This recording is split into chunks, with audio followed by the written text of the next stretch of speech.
तो इस मार्ग पर चलने के लिए आपने इस मर्यादा को दृढ़ रखना पड़ेगा। कबीर साहब कहते हैं, जब लग हंसा हमरी आना और काल लगे नी तेरा बाना। जब तक ये हंस, ये पुण्यात्मा हमारी आन में, मर्यादा में रहेगी, तब तक काल तेरा अटैक नहीं हो सकता किसी भी प्रकार का। तो इसने पता है इस बात का, तो ये सबसे पहले उस मर्यादा को भंग करवाता है। और इस भक्ति मार्ग में ये मर्यादा ऐसी समझ लो जैसी ये लक्ष्मण रेखा थी। इसको जरा सी ना समझा, जो दास वचन बोल रहा है, इसको जरा सा ना समझना, बहुत गहराई से और बड़ी सख्ती से इसका पालन करना। परमात्मा कहते, तुमने उस दरगाह का मैल नहीं देखा, धर्मराज के तिल तिल का लेखा। एक एक पाई का हिसाब आपने चुकाना पड़ता है। और इस जैसे अभी आपको बताया कि पहले अज्ञानता में आपने कितनी गलती कर दी और कितने अपराध बन गए। कसाई तक का भी उदाहरण दे रखा है कि सदना नाम का कसाई था और वो भी अपने जॉब को छोड़ना नहीं चाहता था। कदे भूखा मर जाऊं मैं और क्या करूंगा। भगवान संतों का ज्ञान सुना, पर संत से मिला सदना और प्रभावित हुआ, सारी बातों को स्वीकार किया, लेकिन रोजी रोटी फिर अड़ गई आगे। संत परमात्मा स्वयं आते हैं साधु रूप बना के अपनी प्यारी आत्माओं को सतमार्ग बताते हैं। कबीर परमेश्वर आते हैं, साधु रूप में बैठे थे।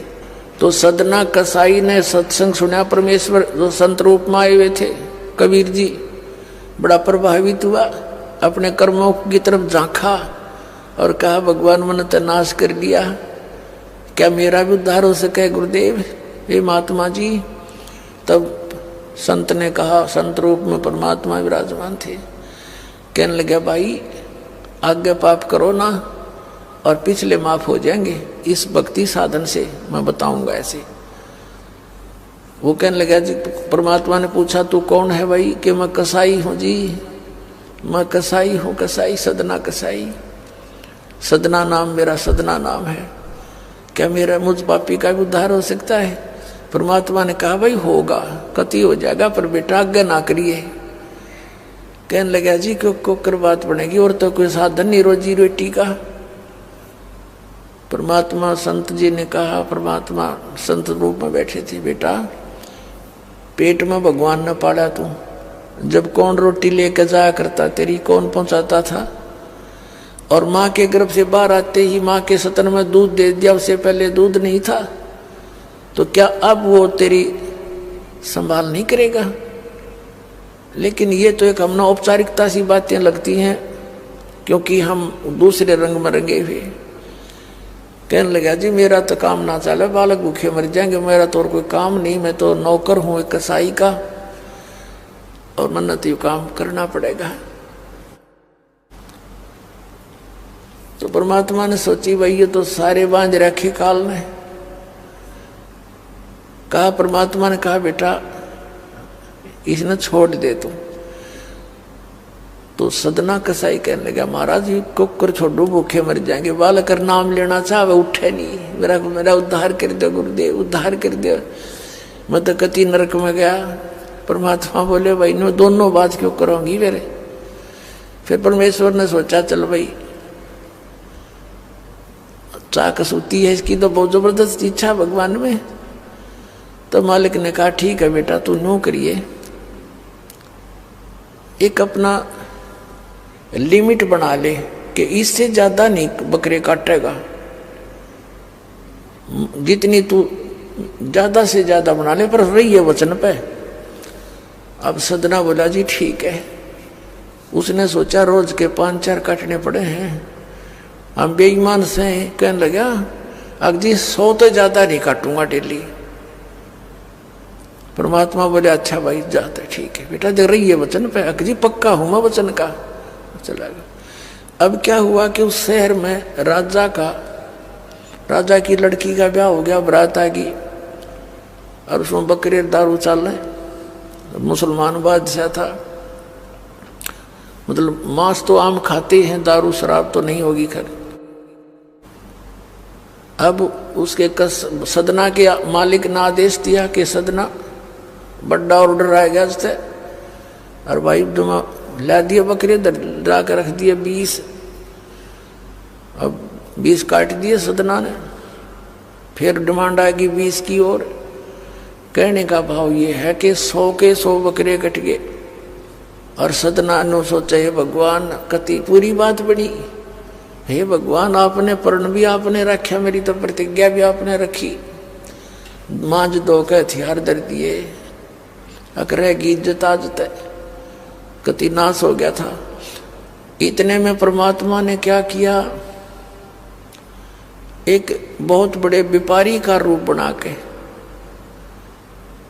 पहुंच गया सदना के मालिक के पास और कहा भाई मैंने ऐसे ऐसे कांटेक्ट करना, एग्रीमेंट करना तेरे से, रोज के 20, 30, 50 बकरे चाहिएंगे और मैं ऐसे आगे सप्लाई किया करता हूं। तो बड़ा खुश हो गया वो सदना का मालिक कसाई, कहने लगा भाई ठीक है। और वो बोला जी बाकी एग्रीमेंट कराएंगे सवेरे, तो मैं थक रहा हूं, भूख लाग रही है कि मैं खाना खिलाओ और बढ़िया बढ़िया स्वस्थ बकरे का मांस बनवाना। अब कसाई ने हाजिर किया नौकर के, सदना इधर आ। अब वो सदन कसाई आ गया, खां जी कि एक बकरा काट फटाफट। और बड़ा व्यापारी आया है, बड़ा एग्रीमेंट हो गया है, होगा बड़ी बढ़िया अच्छा। और भोजन तैयार करा, भेज रसोई में। अब सदना के हाथ पैर फूल गए, क्या वह बात बिगड़ गई भाई, तो ना बनी बात, आज तो प्रतिज्ञा भंग होगी।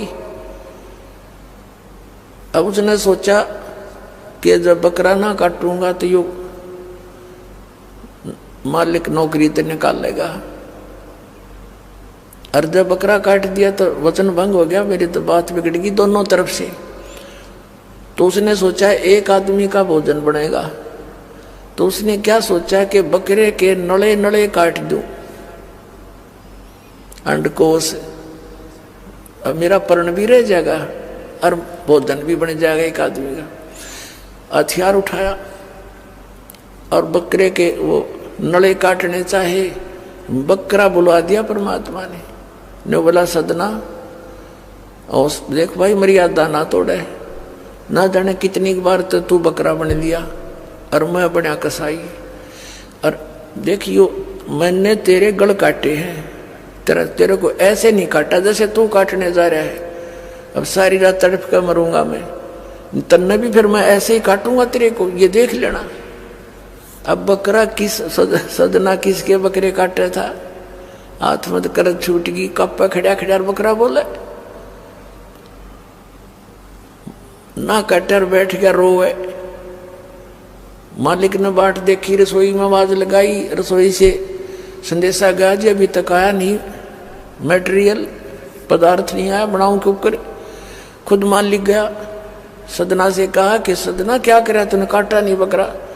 मैं नहीं काटू मालिक, मैं नहीं काटू।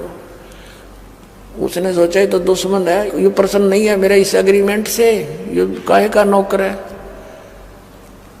अब ला तू नहीं काटे ना, मैं काटू। उठा गुस्से में, सदना के दोनों हाथ काट दिए उस कसाई मालिक ने, अरे एक मारी लात करते पार काट दिया। अब जैसे भी ट्रीटमेंट वगैरह करा करो का, महीने 2 महीने रो पीट कर उन्हें सोची क्या करूं भाई। उसने सोचा चल पड़ी यहां से। उस संत ने कहा था मैं वहां जगन्नाथ के मंदिर में रहता हूं, वहां आ जाना। उस जगन्नाथ के मंदिर की तरफ चल पड़ा कि भाई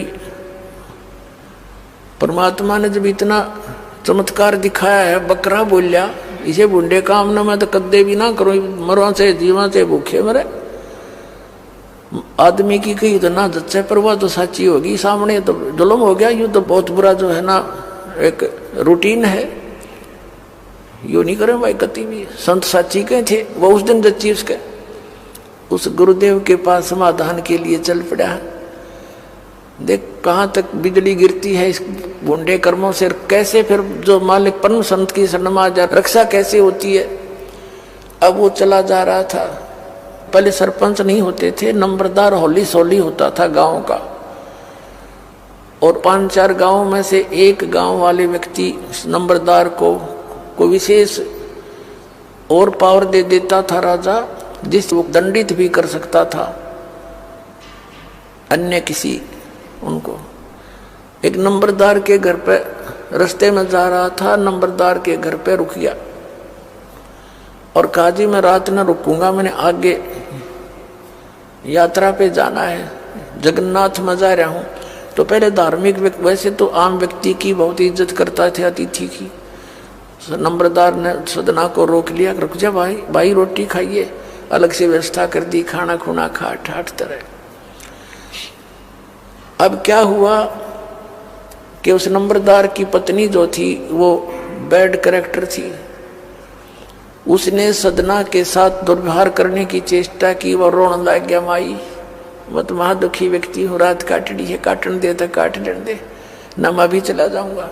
तो उसने फिर शोर मचा दिया, अपनी बेइज्जती समझ के लोग इकट्ठे हो गए, अक्यों मेरी इज्जत का गाक बने था, पकड़ लिया और वहीं उस शहर के अंदर, साथ में ही शहर था, वहां ले गए। राजा था, वहां का नवाब था, उसके सामने उसको पेश किया गया, उसको सजा सुना दी कि इसको मीनार में चिन दो, भुगत कर मरे। इसको कितना नंबरदार ने इसको इज्जत से रखा और इसने धोखा किया, उसी के साथ पत्नी के साथ दुर्व्यवहार करने की चेष्टा की। और उसकी पत्नी ने गवाही दे दी, जी मेरे ऐसे ऐसे सतन पकड़ दिए इसने।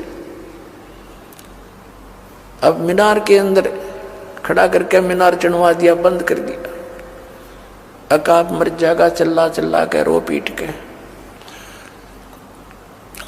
तब सदना ने अर्ज करी है, गुरुदेव मैं तो पापी आत्मा था, मुझे तो चाहिए से बदतर मौत मार दो, लेकिन मुझे ये भगत कहे थे कि मंदिर में जावे ढेड इसे इसके गुरु होंगे, और ऐसा करता था ऐसा करता था।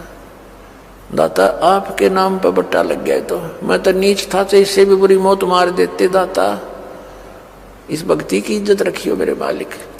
इतना ही कहा था, वो सारा मीनार फट गया और ईंटें उन सरपंच के सर में लगी, उसकी पत्नी के दोनों सतन कट के वहीं गिर गए, खून चल पड़ा। और जिन्होंने ये संदेश सुनाया था, अन्याय का फैसला सुनाया था, उनके सिर में ईंट लगी जा जाके। और देखा इतना आवाज हुई, आसपास सब भागे आए, देखण आए, और सदना के दोनों हाथ पूरे हो गए, कटे हुए नहीं रहे। बोलो सतगुरुदेव।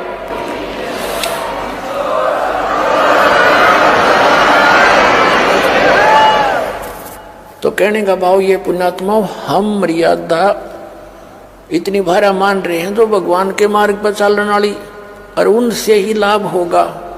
भाई जो गुरु बचन पे डट गे, कट गे फंद 84 के, कट गे फंद 84 के, कट गे फंद 84 के। भाई जो गुरु बचन पे डट गे, कट गे फंद 84 के। वस्तु मिली ठोड़ की ठोड़, मिटगी मन पापी की दौड़। वस्तु मिली ठोड़ की ठोड़, मिटगी मन पापी की दौड़। भरम मिटे मथुरा काशी के, भरम मिटे मथुरा काशी के। भाई जो गुरु बचन पर डट गे, कट गे फंद 84 के। अब पुणात्माओं, सदना जैसे कसाई का उद्धार कर दिया उस परम पिता ने, तो आप का तो कहना है कि है जिस मार्ग पर लग जाओ, तो वही मार्ग, वही परमात्मा और वही ज्ञान, वो समाधान आज इस दास को दे रखा उस दाता ने। इसका लाभ उठाओ, औरों को भी समझाओ, सच से परिचित हो जाओ। तो जब तक हम इस भक्ति मार्ग पर जब चलते हैं तो हम मर्यादा से कतरा जाते हैं और लोक लाज में आकर मर्यादा भंग कर देते हैं। भगवान का कनेक्शन कट जाता है, पावर वाला काम आपका बंद हो जाता है। जैसे आपने कनेक्शन ले रखे, जैसे दास का जन्म एक किसान परिवार में हुआ। पहले हमारी माताएं हाथ से आटा पीसा करती थी, हाथ से ही पशुओं के चारे के लिए मशीन हुआ करती, हाथ ही गंडासा बोला करते, उस तक काटा करते, और फिर मोटर लगा के बिजली का कनेक्शन ले लिया, वह पावर मिल गई। अब पावर से जो काम हुआ cut cut cut cut cut cut मिनटों में, घंटों में ढेर लगा दे। पहले 10 घंटा में ना हो इतनी पशुओं का चारा काट के रख दे, आटा पीस दे। तो पावर जब आपको मिल जाती है तो पहले आपके जो प्रारब्ध में यानी अपना मैनुअल काम थे उनसे घना काम होता है, और जब आपका कनेक्शन कट जाता है तो फिर जो के तो फिर वो मैनुअल रह गया, आपके पावर वाला काम तो बंद हो गया। तो इस प्रकार आप जिस कनेक्शन ने ना कटने दो, और काल का पहला दाव है कि ये इस कनेक्शन ने कटवाओ, आप क्या नहीं नाम ले गए, गाँव में पहुंच गए, गांव वाले नौके काहे का नाम लिया, तो ने तो ये भी छोड़ दिए, माता भी नहीं पूजता, पितर भी नहीं पूजता, और जो सामूहिक काम से ये धार्मिक ये भी नहीं कर रहा। तो काल का ये विशेष दाव है कि इसको वहां से खंडित करवा दूं, फिर इसकी देह तोड़ता रहूं, कोई दिक्कत नहीं। और जब मालिक के संरक्षण में हम रहेंगे, ये निकट नहीं आ सकता, ये कोई इसका अटैक हो नहीं सकता। तो इस काल ने ऐसी मर्यादाएं फंसवा दी, हमारे चारों तरफ फैला दी, और जकड़ रखा नो कति प्राणी को बुरी तरह। लेकिन विश्वास रखना इस मालिक के ऊपर, नाम लेकर संघर्ष शुरू करो।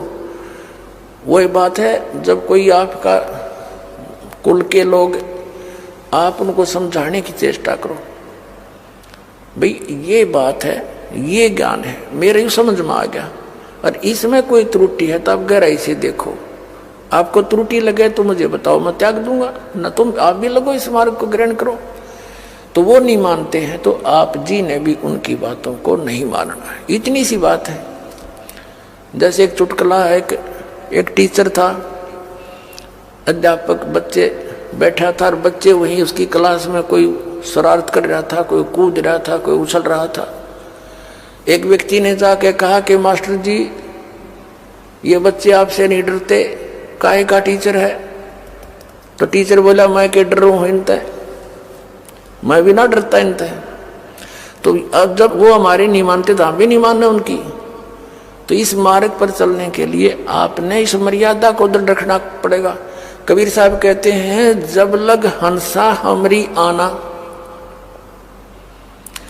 और काल लगे नी तेरा बाना। जब तक ये हंस, ये पुण्यात्मा हमारी आन में मर्यादा में रहेगी, तब तक काल तेरा अटैक नहीं हो सकता किसी भी प्रकार का। तो इसने पता है इस बात का, तो ये सबसे पहले उस मर्यादा को भंग करवाता है। और इस भक्ति मार्ग में ये मर्यादा ऐसी समझ लो जैसी ये लक्ष्मण रेखा थी। इसको जरा सी ना समझा, जो दास वचन बोल रहा है, इसको जरा सा ना समझना, बहुत गहराई से और बड़ी सख्ती से इसका पालन करना।